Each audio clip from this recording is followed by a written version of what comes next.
10 December 2023ರಂದು ಈ ಒಂದು ಹೈದರಾಬಾದ್ ಕರ್ನಾಟಕ ಭಾಗದಲ್ಲಿ ಪೊಲೀಸ್ ಕಾನ್ಸ್ಟೇಬಲ್ ನೇಮಕಾತಿ ಪರೀಕ್ಷೆಗೆ ಸಂಬಂಧಿಸಿದ ಹಾಗೆ ಈ ಪ್ರಶ್ನೆ ಪತ್ರಿಕೆಯಲ್ಲಿ ಯಾವ ರೀತಿಯಾಗಿ ಪ್ರಶ್ನೆಗಳು ಬಂದಿದ್ದಾವೆ ಎಂಬುದನ್ನು ಈ ಒಂದು ವಿಡಿಯೋದಲ್ಲಿ ನಾವು ಕಲಿಯೋಣ. ಅದೇ ರೀತಿಯಾಗಿ ಆ ಒಂದು ಪ್ರಶ್ನೆ ಪತ್ರಿಕೆಯಲ್ಲಿ 9 ಪ್ರಶ್ನೆಗಳು ಈ ಮೆಂಟಲ್ ಎಬಿಲಿಟಿ ಒಂದೇ ಸೆಕ್ಷನ್ನಿಂದ ಬಂದಿರುವುದನ್ನು ನಾವು ಗಮನಿಸ್ತೇವೆ. ಈ ಒಂದು 9 ಪ್ರಶ್ನೆಗಳನ್ನು ಬಹಳನೇ ಏನದಂದ್ರೆ ಒಂದು ಮಹತ್ವವಾದ ರೋಲನ್ನು ಪ್ಲೇ ಮಾಡ್ತಾವ ಅಂತೇಳಿ ನಾವಿಲ್ಲಿ ಹೇಳ್ಬೋದು. ಈ ನೇಮಕಾತಿಯ ಸಂದರ್ಭದಲ್ಲಿ ಶಾರ್ಟ್ ಲಿಸ್ಟನ್ನು ಮಾಡುವಂಥ ಒಂದು ಸಂದರ್ಭದಲ್ಲಿ ಕೆಲವೊಂದು ಅಭ್ಯರ್ಥಿಗಳು 1-2 ಅಂಕಗಳಿಂದ ಹಿಂದೆ ಉಳಿದು ಬಿಟ್ಟಿರ್ತಾರೆ. ಅಂಥ ಒಂದು ಸಂದರ್ಭದಲ್ಲಿ ಈ ಅಂಕಗಳು ಅವರನ್ನು ಲಿಸ್ಟ್ನಲ್ಲಿ ಕೂಡಿಸೋದಲ್ಲದೆ ರ್ಯಾಂಕಿಂಗ್ನಲ್ಲೂ ಕೂಡ ಮೇಲ್ಗಡೆ ಒಯ್ಯುವಂಥ ಒಂದು ಬಹಳ ಸಾಧ್ಯತೆಗಳು ಅದಾವ. ಆ ಒಂದು ದೃಷ್ಟಿಕೋನವನ್ನು ಇಟ್ಕೊಂಡು ಇವತ್ತಿನ ಈ ಒಂದು ಪ್ರಶ್ನೆ ಪತ್ರಿಕೆಯನ್ನು ನಾನೇನು ಮಾಡ್ತೀನಿ ಅಂದ್ರೆ ವಿಶ್ಲೇಷಣೆ ಮಾಡ್ತಾ ಇದ್ದೇನೆ. ಅದಕ್ಕೆ ಸಂಬಂಧಪಟ್ಟ ಹಾಗೆ ನಾನು ಆನ್ಸರನ್ನು ವಿಶ್ಲೇಷಣೆ ಮಾಡ್ಕೊತ ಹೋಗ್ತೀನಿ. ಈ ಒಂದು ಮಾಹಿತಿ ಏನಾದ್ರೆ ತಾವು ತಮ್ಮ ಎಲ್ಲ ಫ್ರೆಂಡ್ಸ್ ಜೊತೆಗೆ ಇದನ್ನು ಶೇರ್ ಮಾಡಿರಿ, ಮತ್ತು ನಮ್ಮ ಚಾನಲನ್ನು ಸಬ್ಸ್ಕ್ರೈಬ್ ಕೂಡ ಮಾಡಿರಿ. ಹಾಗಾದರೆ ಇವತ್ತಿನ ಆ ಪ್ರಶ್ನೆ ಪತ್ರಿಕೆಯ ಮೊದಲನೇ ಒಂದು ಪ್ರಶ್ನೆ ಯಾವ ತೆರನಾಗಿತ್ತು ನೋಡ್ರಿ. ಒಂದನೇ ಪ್ರಶ್ನೆಯನ್ನು ಗಮನಿಸ್ರಿ. ಕೆಳಗಿನ ಸರಣಿಯಲ್ಲಿ ಕಾಣೆಯಾದ ಅಕ್ಷರ ಯಾವುದು? ಕೆಳಗಿನ ಸರಣಿಯಲ್ಲಿ ಕಾಣೆಯಾದ ಅಕ್ಷರ ಯಾವುದು? ಸರಣಿ ಈ ರೀತಿ ಇದೆ: CFIJ (?) ಮತ್ತು R. ಆಮೇಲೆ ಆಪ್ಷನ್ ಈ ರೀತಿ ಇವೆ: AM, B option N, C option O, D option P. ಈ ರೀತಿಯಾಗಿ ಒಂದು ಸರಣಿಯನ್ನು ಕೊಟ್ಟಾಗ ನೀವು ಮೊದಲಿಗೆ ಏನು ಮಾಡ್ಬೇಕಂದ್ರೆ ಸರಣಿಯನ್ನು ಚೆನ್ನಾಗಿ ಗಮನಿಸಬೇಕು. ಆನಂತರ ಎಲ್ಲಿಂದ ಸ್ಟಾರ್ಟ್ ಐತಿ? ಸಿ ಇಂದ ಸ್ಟಾರ್ಟ್ ಐತಿ ಅಂದ್ರೆ ಸಿ ಇಂದ ನೀವು ಪ್ರತಿಯೊಂದು ಏನಾದ್ರಲ್ಲಿ ABCD ಬರ್ಕೊಂತ ಹೋಗ್ಬೇಕು. ಸಿ ಸರಣಿಯಾದ ಸಿ ನಂತರ ಏನು ಬರ್ತದ? ಡಿ ಬರ್ತದ. ಡಿ ಆಗನ ಇ ಬರ್ತದ. ಇ ಆಗನ ಎಫ್. ನ ನಂತರ ಏನು ಬರ್ತದ ಅಂದ್ರೆ ಜಿ ಬರ್ತದ. ಜಿ ಆಗನ ಎಚ್. ನಂತರ ಐ ಆಗನ ಮತ್ತೆ ಮುಂದೆ ಏನು ಬರ್ತದ? ಜೆ, ಕೆ, ಎಲ್ ನಂತರ ಎಮ್, ಎನ್, ಓ. ಇಲ್ಲಿ ಇರುವಂಥ ಒಂದು ಅಕ್ಷರ ಏನಾಗಿರ್ತದಂದ್ರೆ ಓ ಅಕ್ಷರ ಗ್ಯಾಪ್ ಆಗೈತಿ. ಇಷ್ಟಕ್ಕೆ ನೀವು ನಿಂದಿರಿಸಬಾರ್ದು. ಸರಣಿನ ಮತ್ತೆ 6 ಮಟ ಏನು ಮಾಡ್ಬೇಕಂದ್ರೆ ನೀವು ಇದನ್ನು ಮುಂದುವರಿಸಬೇಕು. ಓ ಆಗನ ಏನಾಗಿರುತ್ತ? ಓ ಆಗನ ಪಿ ಕ್ಯೂ ಆಗನ 6. ಈ ಸರಣಿಯನ್ನು ನೀವು ಗಮನಿಸಿದ್ರೆ ಪ್ರತಿಯೊಂದು ಅಕ್ಷರದ ಮಧ್ಯದಲ್ಲಿ 2+2 ಏನಾಗಿರ್ತಂದ್ರೆ ಪ್ರತಿಯೊಂದು ಅಕ್ಷರದ ಮಧ್ಯದಲ್ಲಿ +2 ಅಂದ್ರೆ 2 ಅಕ್ಷರಗಳು ಬಿಟ್ಟು ಸರಣಿನ ಕೊಟ್ಟಾನಂದ್ರೆ ಈ ರೀತಿಯಾಗಿ ಈ ಒಂದು ಸಮಸ್ಯೆಯನ್ನು ನಾವೇನು ಮಾಡ್ಬೋದು ಅಂದ್ರೆ ಸರಳವಾಗಿ ವಿದಿನೇ ಒಂದು 20 ಸೆಕೆಂಡಲ್ಲಿ ಇದನ್ನು ಬಿಡಿಸ್ಬೋದು. ಹಾಗಾದರೆ ಈ ಒಂದು ಪ್ರಶ್ನೆಗೆ ಸರಿಯಾದ ಉತ್ತರ ಸಿ ಆಪ್ಷನ್ ಓ ಆಗಿರ್ತದೆ. ಈ ರೀತಿಯಾಗಿ ಇದನ್ನ ನಾವು ಬಿಡಿಸಬಹುದು. ಈಗ ನಾವು ಎರಡನೇ ಒಂದು ಉದಾಹರಣೆಯನ್ನು ಬಿಡಿಸೋಣ. ಈ ಎರಡನೇ ಒಂದು ಉದಾಹರಣೆಯನ್ನು ಗಮನಿಸ್ರಿ. ಬೆಳಗ್ಗೆ ಸೂರ್ಯೋದಯದ ನಂತರ ಎಕ್ಸ್ ಕಂಬದ ಎದುರಿಗೆ ಮುಖ ಮಾಡಿ ನಿಂತಿದ್ದನು. ಕಂಬದ ನೆರಳು ನಿಖರವಾಗಿ ಅವನ ಬಲಕ್ಕೆ ಬಿದ್ದಿತು. ಎಕ್ಸ್ ಯಾವ ದಿಕ್ಕಿನಲ್ಲಿದ್ದಾನೆ? ಎ 1ನೇ ಆಪ್ಷನ್ ಪೂರ್ವ, ಬಿ ಪಶ್ಚಿಮ, ಸಿ ಉತ್ತರ, ಡಿ ದಕ್ಷಿಣ. ಈ ಒಂದು ಉದಾಹರಣೆನ ಸಿಂಪಲ್ ಆಗಿ ಯಾವ ರೀತಿಯಾಗಿ ಅಥವಾ ಶಾರ್ಟ್ ಆಗಿ ಯಾವ ರೀತಿಯಾಗಿ ಬಿಡಿಸ್ಬೇಕು ಎಂಬುದನ್ನು ಗಮನಿಸ್ರಿ. ಬೆಳಗ್ಗೆ ಇಬ್ಬರು ವ್ಯಕ್ತಿಗಳು ಏನಾಗಿದೆ ಅಂದ್ರೆ ಒಬ್ಬರ ಕಡೆ ಒಬ್ಬರು ಮುಖ ಮಾಡಿ ನಿಂತಿದ್ದಾರೆ ಅಂತೇಳಿ ತಿಳ್ಕೊರಿ. ಈ ವ್ಯಕ್ತಿಯ ಈ ಭಾಗ ಎಡಭಾಗ ಆಗಿರ್ತದ, ಈ ಭಾಗ ಬಲಭಾಗ ಆಗಿರ್ತದ. ಆನಂತರ ಈ ವ್ಯಕ್ತಿ ಈ ಭಾಗ ಬಲಭಾಗ ಆಗಿರ್ತದ, ಈ ಭಾಗ ಎಡಭಾಗ ಆಗಿರ್ತದ. ಬೆಳಗ್ಗೆ ಇರೋದ್ರಿಂದ ಸೂರ್ಯ ಏನು ಮಾಡೋದಂದ್ರೆ ಪೂರ್ವ ದಿಕ್ಕಿನಲ್ಲಿ ಸೂರ್ಯ ಉದಯಿಸಿರ್ತಾನ. ಸೂರ್ಯ ಪೂರ್ವ ದಿಕ್ಕಿನಲ್ಲಿ ಉದಯಿಸಿದಾಗ ನೆರಳು ಏನಾಗಿರ್ತಂದ್ರ ಪಶ್ಚಿಮ ದಿಕ್ಕಿನ ಕಡೆಗೆ ನೆರಳು ಬಿದ್ದಿರ್ತದ.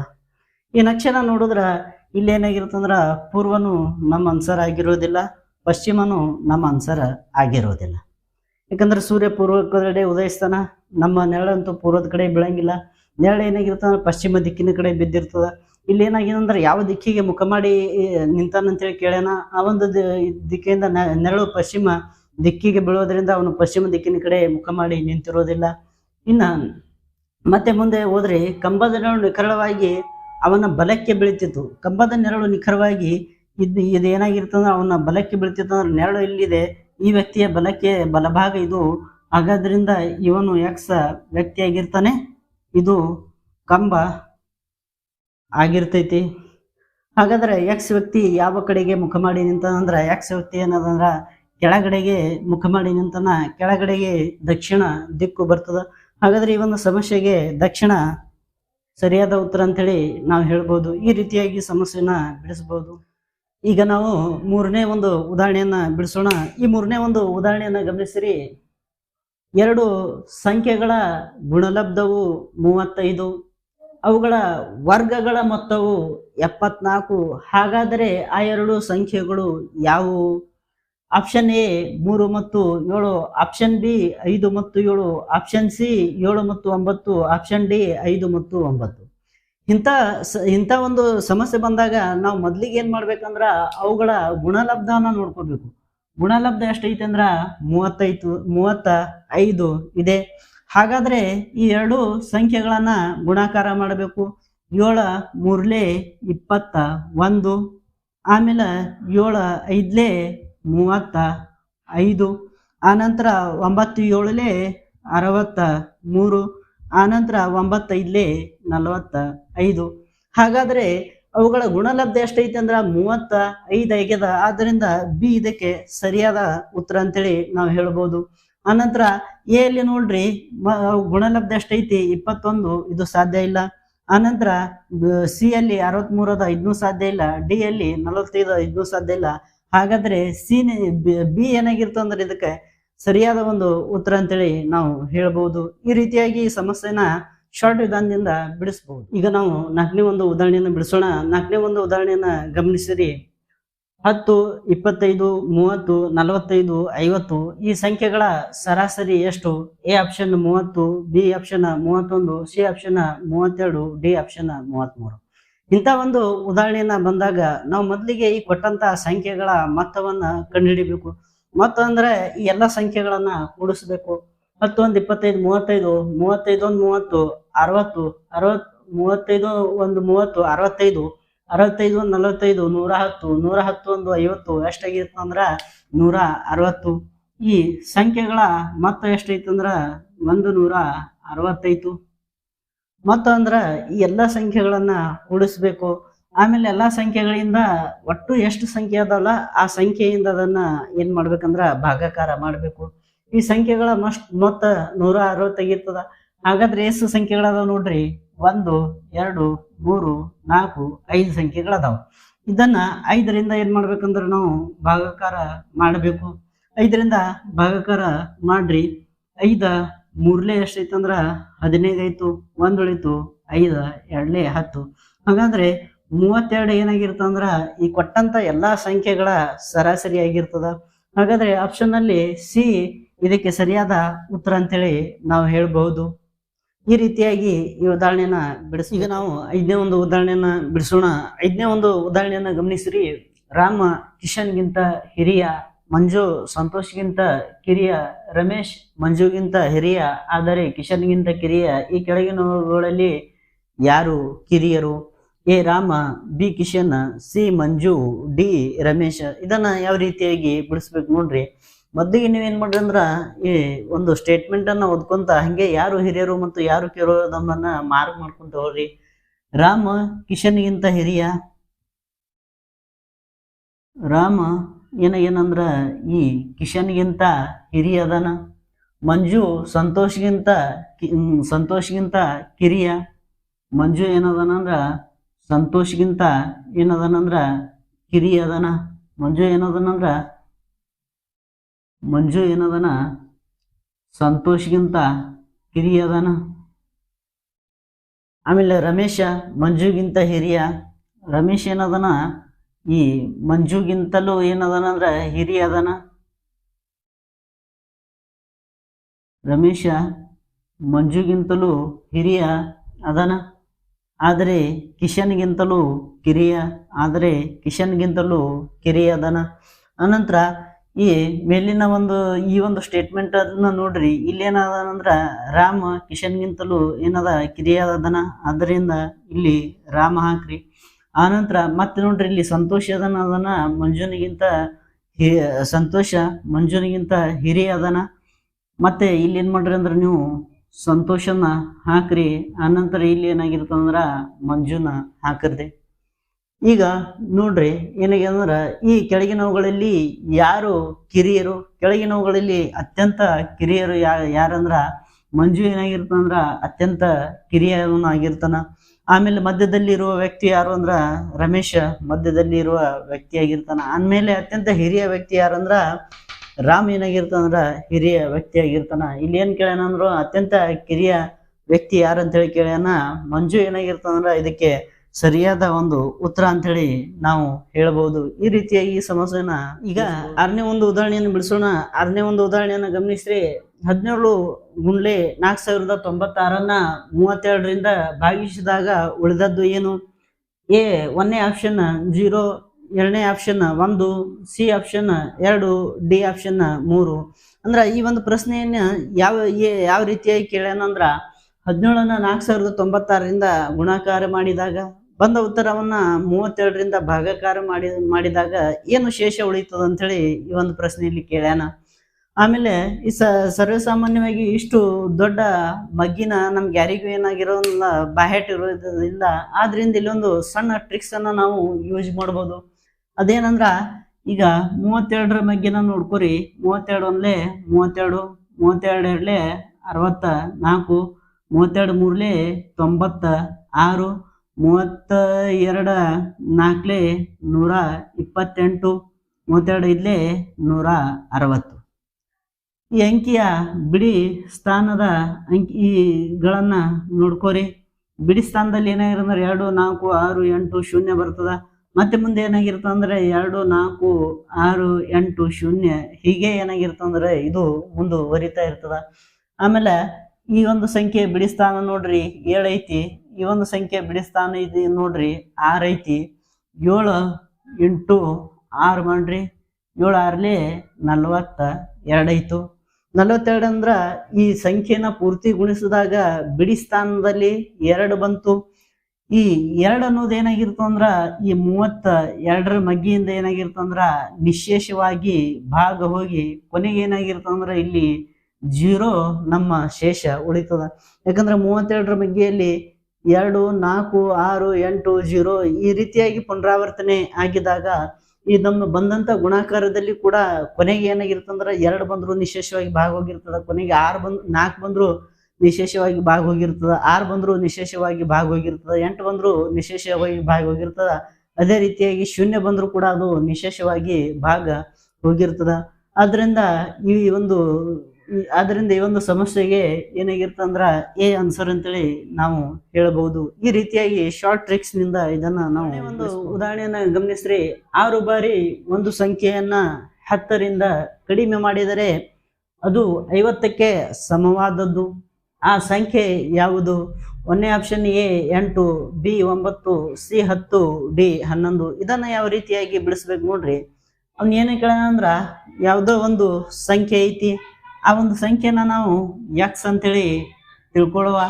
ಈ ಎಕ್ಸ್ ಸಂಖ್ಯೆನ ಏನ್ ಮಾಡಿದೆ ಅಂದ್ರ 6 ಬಾರಿ ಏನ್ ಮಾಡೋದಂದ್ರ ಗುಣಾಕಾರ ಮಾಡಿದಾಗ, ಅಂದ್ರೆ ಈ ಸಂಖ್ಯೆನ 6 ಬಾರಿ ಗುಣಾಕಾರ ಮಾಡಿದಾಗ ಮತ್ತೆ ಏನ್ ಮಾಡೋದಂದ್ರ 10ನ್ನ ಇದರಲ್ಲಿ ಕಡಿಮೆ ಮಾಡಿದಾಗ ಇದರ ಒಂದು ಬೆಲೆ ಏನಾಗಿರ್ತಂದ್ರ 50ಕ್ಕೆ ಸಮ ಆಗಿರ್ತದ ಅಂತೇಳಿ ಕೊಟ್ಟಾನ. 50ಕ್ಕೆ ಸಮ ಆಗಿದಾಗ ಆ ಸಂಖ್ಯೆ ಯಾವ್ದು ಅಂತೇಳಿ ನೋಡ್ರಿ. ಇದು 6x ಅನ್ನ ಹೀಗೆ ಇಟ್ಕೋರಿ. ಆಮೇಲೆ ಇದು 50 ಐತಿ. ಇಲ್ಲಿ 10 ಮೈನಸ್ ಐತಿ. ಈಚೆ ಕಡೆ ಬತ್ತಂದ್ರ ಏನಾಗಿರ್ತಂದ್ರ +10. 6x ಏನಾಗಿರ್ತಂದ್ರ 60. x ಏನಾಗಿರ್ತದ 6 ಒಂದ್ಲೆ 6 10ಲೆ. x ಏನಾಗಿರ್ತಂದ್ರ 10. ಈ ಸಿ ಒಂದು ಸರಿಯಾದ ಆಪ್ಷನ್ ಅಂತೇಳಿ ನಾವು ಹೇಳ್ಬಹುದು. ಈ ರೀತಿಯಾಗಿ ಈ ಒಂದು ಲೆಕ್ಕನ ಶಾರ್ಟ್ ಗಾನದಿಂದ ಬಿಡಿಸಿ. ಈಗ 7ನೇ ಒಂದು ಪ್ರಶ್ನೆನ ಬಿಡಿಸೋಣ. 7ನೇ ಒಂದು ಪ್ರಶ್ನೆಯನ್ನು ಗಮನಿಸ್ರಿ. ನೀಡಿರುವ ಉತ್ತರದ ಚಿತ್ರಗಳಲ್ಲಿ ಯಾವುದು ಸರಿ? ಇನ್ನ ಪ್ರಶ್ನೆಯ ಚಿತ್ರಗಳು ಈ ತೆರನಾಗಿವೆ, ಉತ್ತರದ ಚಿತ್ರಗಳು ಈ ತೆರನಾಗಿವೆ. ಇದನ್ನ ಯಾವ ರೀತಿಯಾಗಿ ಬಿಡಿಸ್ಬೇಕು ಗಮನಿಸ್ರಿ. ಏನ್ ಮಾಡೋಣ, ಮೊದಲ ಪ್ರಶ್ನೆಯ ಚಿಹ್ನೆಗಳನ್ನ ಸರಿಯಾಗಿ ನೋಡ್ಕೋರಿ. ಇಲ್ಲಿ ಏನಾಗಿದೆ ಅಂದ್ರೆ ಒಂದು ಷಡ್ಭುಜ ಐತಿ, ಇಲ್ಲಿ ಒಂದು ಪಂಚಭುಜ ಐತಿ, ಇಲ್ಲಿ ಒಂದು ಏನಾಗಿದೆ ಅಂದ್ರ ಆಯತ ಅಥವಾ ವರ್ಗ ಇದೆ. ಹಾಗಾದ್ರೆ ಮುಂದೆ ಏನ್ ಬರ್ತದ ಅಂದ್ರ ತ್ರಿಭುಜ ಬರ್ತೈತಿ. ಮುಂದೆ ಏನಾಗಿರ್ತದ ಅಂದ್ರ ಒಂದು ತ್ರಿಭುಜ ಬರ್ತೈತಿ. ಅಂದ್ರೆ ಒಂದೊಂದು ಭುಜಗಳನ್ನ ಏನ್ ಮಾಡ್ತಾ ಕಡಿಮೆ ಮಾಡ್ಕೊಂತ ಹೋಗಿದ್ದಾನೆ. ಹಾಗಾದ್ರೆ ತ್ರಿಭುಜ ಬಂದ್ರ ಉತ್ತರದ ಆಕೃತಿಯಲ್ಲಿ ನೋಡ್ರಿ, ಇದು ಉತ್ತರ ಆಗಿರೋದಿಲ್ಲ, ಇದು ಸಿ ಉತ್ತರ ಆಗಿರೋದಿಲ್ಲ. ಉತ್ತರ ಬಿ ಅಥವಾ ಡಿ ಅಲ್ಲಿ ಯಾವುದೋ ಒಂದು ಉತ್ತರ ಆಗಿರ್ತದ. ಮತ್ತೆ ಒಳಗಿನ ಒಂದು ಆಕೃತಿಯನ್ನ ಎಣಿಸ್ರಿ. ಒಳಗೆ ಏನಾಗ್ಯಾವ ಅಂದ್ರ ಒಂದು ಭುಜಗಳನ್ನ ಕೊಟ್ಟಾನ. 1 2 3 4 5 ಭುಜಗಳನ್ನ ಕೊಟ್ಟಾನ. ಇದು ಷಡ್ಭುಜಾಕೃತಿ, ಅದ್ರೊಳಗೆ 5 ಭುಜಗಳನ್ನ ಕೊಟ್ಟಾನ. ಇದು ಪಂಚಭುಜಾಕೃತಿ ಐತಿ, ಇದ್ರೊಳಗೆ 4 ಭುಜಗಳನ್ನ ಕೊಟ್ಟಾನ. ಇದೊಂದು ಆಯತ ಅಥವಾ ವರ್ಗ ಐತಿ, ಇದ್ರೊಳಗ 3 ಭುಜಗಳನ್ನ ಕೊಟ್ಟಾನ. ಮುಂದೆ ತ್ರಿಭುಜ ಬರ್ತೈತಿ. ತ್ರಿಭುಜದಲ್ಲಿ ಏನಾಗಿರ್ಬೇಕಂದ್ರ 2 ಭುಜಗಳು ಅಷ್ಟೇ ಇರಬೇಕು. ಆದ್ದರಿಂದ ಈ ಒಂದು ಬಿ ಆಪ್ಷನ್ ಕೂಡ ಸಾಧ್ಯವಿಲ್ಲ. ಇದರ ಒಂದು ಉತ್ತರ ಡಿ ಆಪ್ಷನ್ ಸರಿಯಾದ ಉತ್ತರ ಅಂತೇಳಿ ನಾವು ಇದಕ್ಕೆ ಹೇಳ್ಬೋದು. ಈ ರೀತಿಯಾಗಿ ಈ ಸಮಸ್ಯೆಯನ್ನ ಬಿಡಿಸ್ಬೋದು. ನಾವೀಗ 9ನೇ ಒಂದು ಕ್ವಶನ್ ಅನ್ನ ಬಿಡಿಸೋಣ. ಈ 9ನೇ ಕ್ವಶನ್ ತುಂಬಾ ಲಾಂಗ್ ಇರೋದ್ರಿಂದ ನಾನು ಅದನ್ನ ಬೋರ್ಡ್ ಮೇಲೆ ಬರ್ದಿರಂಗಿಲ್ಲ. ಅದು ಬೋರ್ಡ್ ಮೇಲೆ ಹಿಡಿಸಲ್ಲ ಅನ್ನೋ ಒಂದು ಕಾರಣಕ್ಕೆ ಬರ್ದಿರಂಗಿಲ್ಲ. ಅದರ ಹತ್ರ ಉತ್ತರ ಯಾವ ರೀತಿಯಾಗಿ ಅದನ್ನ ಕಂಡುಹಿಡಿಬೇಕೆಂಬುದನ್ನ ನಾನೀಗ ಎಕ್ಸ್ಪ್ಲೇನ್ ಮಾಡ್ತೀನಿ. 9ನೇ ಒಂದು ಪ್ರಶ್ನೆಯನ್ನ ನೋಡ್ರಿ. ಕೆಲವು ಹೇಳಿಕೆಗಳನ್ನ ಕೊಟ್ಟಿದ್ದಾನೆ ಅವನು. ಏನ್ ಹೇಳಿಕೆ ಕೊಟ್ಟಾನಂದ್ರ ಎಲ್ಲ ತಾಯಂದಿರು ನೃತ್ಯ ಮಾಡಬಹುದು. ಎಲ್ಲ ಏನಾಗಿರ್ತಾವಂದ್ರ ತಾಯಂದಿರು ನೃತ್ಯ ಮಾಡಬಹುದು. ಇವರೆಲ್ಲರೂ ಏನಾಗಿರ್ತಾರಂದ್ರ ನೃತ್ಯಗಾರರಾಗಿರ್ತಾರಂತ ತಿಳ್ಕೊರಿ. ಇವರೆಲ್ಲ ನೃತ್ಯ ಮಾಡೋರಾಗಿದ್ರ ಎಲ್ಲಾ ತಾಯಿಗಳು ಅಂದ್ರ ಈ ನೃತ್ಯವನ್ನ ಮಾಡ್ತಾರಂದ್ರ ಇದ್ರ ಒಳಗೆ ಎಲ್ಲಾ ತಾಯಂದಿರು ಬರಬೇಕು. ಇವರೆಲ್ಲ ಏನಾಗ್ಯಾರಂದ್ರ ತಾಯಂದಿರು ಅದರ. ಎಲ್ಲ ತಾಯಂದಿರು ನೃತ್ಯ ಮಾಡಬಹುದು. ಕೆಲವು ತಾಯಂದಿರು ಹಾಡಲು ಏನಾಗ್ಯದಂದ್ರ ಸಾಧ್ಯವಿಲ್ಲ. ಕೆಲವೊಂದು ತಾಯಂದಿರು ಏನ್ ಮಾಡೋದಂದ್ರ ಹಾಡಲು ಸಾಧ್ಯ ಇಲ್ಲ ಅಂದ್ರ ಕೆಲವೊಂದು ತಾಯಂದಿರು ಇವ್ರು ಏನಂದ್ರ ಹಾಡುಗಾರರು. ಕೆಲವು ತಾಯಂದಿರು ಹಾಡಲು ಸಾಧ್ಯ ಇಲ್ಲ ಅಂದ್ರ ಇನ್ನೂ ಕೆಲವರು ಏನಾಗಿರ್ತಂದ್ರ ಹಾಡ್ಲಿಕ್ಕ ಬರ್ತದ ಅಂದ ಹಾಗೆ. ಇನ್ನ ಈ ಒಂದು ಭಾಗ ಏನೈತಿ ನೋಡ್ರಿ, ಈ ಒಂದು ಭಾಗ, ಈ ಭಾಗದಲ್ಲಿ ಏನಾಗಿರ್ತದಂದ್ರ ಈ ಭಾಗದಲ್ಲಿರುವಂತ ತಾಯಂದಿರು ಹಾಡ್ತಾರೆ. ಈ ಭಾಗದಲ್ಲಿರುವಂತ ತಾಯಂದಿರು ಏನ್ ಮಾಡ್ತಾರಂದ್ರ ಹಾಡ್ತಾರೆ. ಈ ಭಾಗದಲ್ಲಿರುವ ತಾಯಂದಿರು ಹಾಡೋದಿಲ್ಲ ಅಂದಾಗೆ. ಮತ್ತ ಎರಡನೇ ಒಂದು ಸ್ಟೇಟ್ಮೆಂಟ್ ಅನ್ನ ನೋಡ್ರಿ. ಎಲ್ಲಾ ತಂದೆಯರು ಹಾಡಬಹುದು. ಎಲ್ಲಾ ತಂದೆಯರು, ಇವರು ಹಾಡುಗಾರರಂದ್ರ ತಂದೆ, ಎಲ್ಲಾ ತಂದೆಯರು ಏನಾಗಿರ್ತಂದ್ರ ಇದರ ಒಳಗಡೆನೆ ಬರ್ತಾರ. ಇವರೆಲ್ಲರೂ ಯಾರಂದ್ರ ತಂದೆಯರು. ಎಲ್ಲಾ ತಂದೆಯರು ಏನ್ ಮಾಡಂದ್ರ ಹಾಡಬಹುದು. ಕೆಲವು ತಂದೆಯರು ನೃತ್ಯ ಮಾಡಬಹುದು. ಎಲ್ಲಾ ತಂದೆಯರು ಹಾಡಬಹುದು. ಆದ್ರೆ ಈ ಒಂದು ಭಾಗದಲ್ಲಿ ಏನಾಗಿರ್ತಂದ್ರ ಒಂದು ನಕ್ಷೆ ಏನ್ ಬಂದಿರ್ತದಲ್ಲ, ಈ ನಕ್ಷೆ ಏನ್ ಸೂಚಿಸ್ತಂದ್ರ ಕೆಲವು ಏನದ ತಂದೆಯರು ಏನ್ ಮಾಡ್ಬೋದಂದ್ರ ನೃತ್ಯವನ್ನ ಮಾಡಬಹುದು ಅಂತೇಳಿ ತಿರುಸ್ತದ. ಯಾಕಂದ್ರ ಇಲ್ಲಿ ನೋಡ್ರಿ ನೃತ್ಯದ್ದು ಬಂದದ, ಆಮೇಲೆ ಈ ಕಡೆ ತಂದೆದ್ದು ಬಂದದ.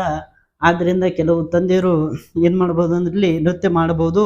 ಕೆಲವರು ಕೇವಲ ಏನ್ ಮಾಡದ ಹಾಡನ್ನ ಹಾಡಬಹುದು.